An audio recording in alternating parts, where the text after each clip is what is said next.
nitafanya hotuba yangu fupi sana na nitawauliza wale ambao watapewa nafasi ya kuzungumza, tafadhali kwa hisani yenu, leo tuko kwa Kenya mpya, mujali maslahi ya umma hii na watu karibu 12,000 ambao wanaongojea hapo nje, msizungumze sana. Mimi naomba nyinyi hiyo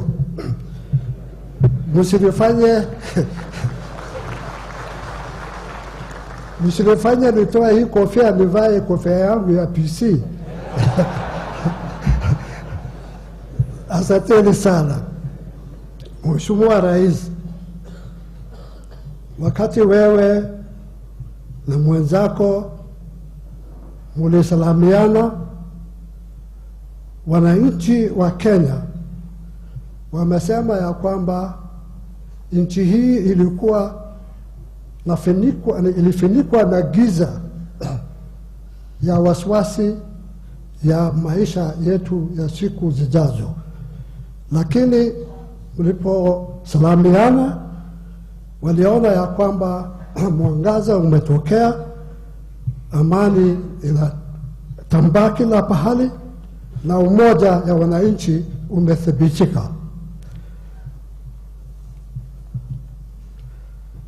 Wananchi watukufu wa Kenya, BBI imewasikiza watu katika kaunti 47 yote, na zaidi ya watu 7,000 wameweza kutoa maoni yao kwetu, na hawa watu wamejumuika ni kila makabila, mabibi na mabwana, watu wenye tabaka mbalimbali, watu ya dini, na hata wale wanaitwa civil society wote, wafanyi biashara, wavuvi, wachungaji, wavuvi, wachungaji, wakulima, wafanyi biashara na watu tabaka mbalimbali waliweza kutoa maoni yao, pamoja na vijana wetu, mabibi kwa mabana, na wale ambao hawajiwezi.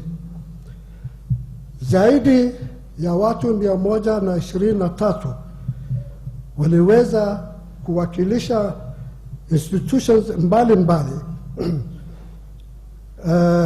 na watu karibu 261 ya organizations wametutumia kwa email. Watu 715 walipeana maoni yao kwa uandishi, na ninataka kuhakikishia ya kwamba hii ripoti si ya mwanasiasa, si ya mtu yeyote. Ni ripoti ya wale wanaitwa Wanjiko, ule anaitwa Otieno, ule anaitwa Chebi, yule anaitwa Fatuma.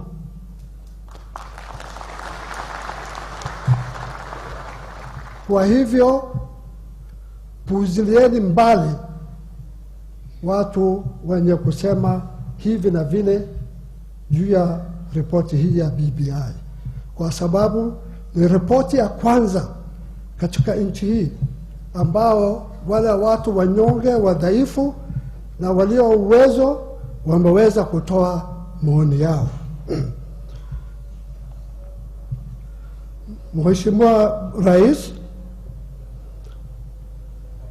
hii task ulipounda ulitupa jambo 9, na hii ripoti inazungumzia maoni ya wananchi watukufu wa Kenya juu ya hii mambo 9.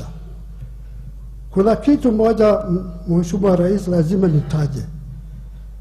Kila pahali tulipoenda, wananchi walifurahia kutoa maoni yao, lakini waliuliza sisi swali moja: hii recommendation ambao mtafanya itakwenda kuwekwa katika sakafu na ipate vumbi kama zile ripoti zingine? Na mimi nilikuwa namwambia wao kwa kujibu ya kwamba kama nilivyomjua rais wetu Uhuru Kenyatta, hii ripoti haiwezi kuwekwa katika kabati na ipate vumbi, na dalili yake ni hii umma ya leo wamekuja. Sidhani kama ripoti ingine watu kama hii wameitwa wamehudhuria na wameona. Kwa hivyo, Mheshimiwa Rais, ninataka kuwajulisha wale ambao wamefanya kazi hii. Wazee wa BBI, tafadhali msimame.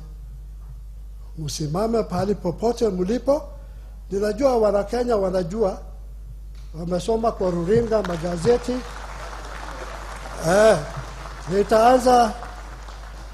Nitaanza na Mheshimiwa Musau ambaye alikuwa member.